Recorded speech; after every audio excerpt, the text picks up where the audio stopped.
3 দিন পর এইমাত্র 1 কাপ চা খাচ্ছি রিল্যাক্সে। হাসপাতালে থেকে পচে গেছি, কারণ হাসপাতালের জীবন তো আর বাসার জীবন না। এই জন্য ওখানে যে সিস্টেম সে সিস্টেমে চলতে হয়েছে।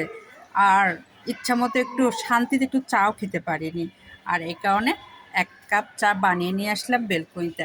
আমি কিন্তু এটা আমার বেলকনি দেখাচ্ছি না, এটা দেখাচ্ছে আমার বোনের বেলকনি। কারণ ছোটো বোনকে নিয়ে আমি বাসায় আসছি, আপার বাসায় 2 দিন থাকবো, তারপরে যাব। আর আগে বেলকনিটা দেখে না, ওনার বেলকনিটা খুব সুন্দর।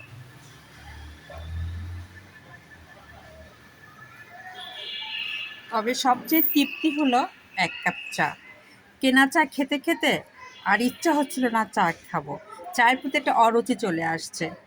2 কাপ 3 কাপ থেকে খেয়েছি, কিন্তু মনের তৃপ্তি আসেনি। তাই সুন্দর করে 1 কাপ চা বানিয়ে আমি চলে আসলাম এই বেলকনিতে, কারণ আমার বরাবর এই বেলকনিতে চা খেতে খুব ভালো লাগে। আর এটা আমার অনেক আগে থেকে একটা অভ্যাস হয়ে গেছে, আমার গাছগুলা দেখবো আর চা খাবো। তবে এই গাছগুলোর যত্নটা আমার না, এটা আপার বাগান। তারপরেও আমি দেখতেছি, যেহেতু আমি গাছ ভালোবাসি, অতএব এই বেলকনিতেই চলে আসছে। এই দেখুন কত সুন্দর স্পাইডার, এটা স্পাইডারের ফুল। দেখুন দেখুন কত সুন্দর। উনি আর ফুলটা কাটে না, এইভাবে ফুলটা ঝুলিয়ে রেখে কত বড় হয়েছে। আর আমার যতবারে স্পাইডার হয়, ফুলটা কেটে আমি কি করে আবার নতুন চারা দিই। তবে এটাও একটা দেখলাম যে এভাবে রাখলেও খুব সুন্দর লাগে। আর আমি এর জন্য আর স্পাইডারের ফুলগুলা কাটবো না।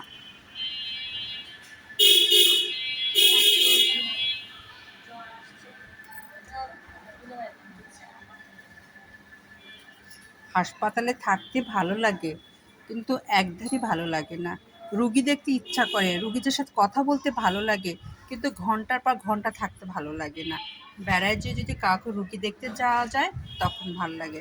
আর আমি একঘেরে 3 দিন ছিলাম, এজন্য আমার খুব অতিষ্ঠ লাগতেছিল, কখন বাসায় আসবো, কখন বাসায় আসবো।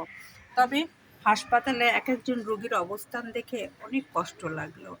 এক একজন এক একভাবে এক এক অবস্থায় আছে। সেখান থেকে চিন্তা করে দেখলাম, আলহামদুলিল্লাহ আমি অনেক ভালো আছি। তবে ছোটো বোন অসুস্থ ছিল, ও আলহামদুলিল্লাহ অনেক ভালো আছে। ওকে নিয়ে বাসায় চলে আসছি। আর আমি আমার বাসায় যাব কালকে বা পরশু। তবে শিগগিরই যাব, যেহেতু বাসায় কেউ থাকে না, আর বাসার লোকজনও নেই। মেয়ে আছে, কাজের মানুষ আছে, আর সাহেব আছে। আমার বাচ্চা তো 3টা আছে। বাচ্চা 3টাকে আমি খুব ফিল করতেছি, কারণ ওই বাচ্চা 3টা আমাকে ছাড়া কিচ্ছু বোঝে না। এখন ঠিক মতো খাচ্ছে কি না, অসুস্থ হচ্ছে কি না, অনেক টেনশনে আছি। এই জন্য বেশি থাকবো না, কালকে বা পরশুদিন চলে যাব। তবে এটা আমার বেলকনি না, এটা আপার বেলকনি। আমি রিল্যাক্সে 1 কাপ চা খাচ্ছি এবং মনের শান্তিতে।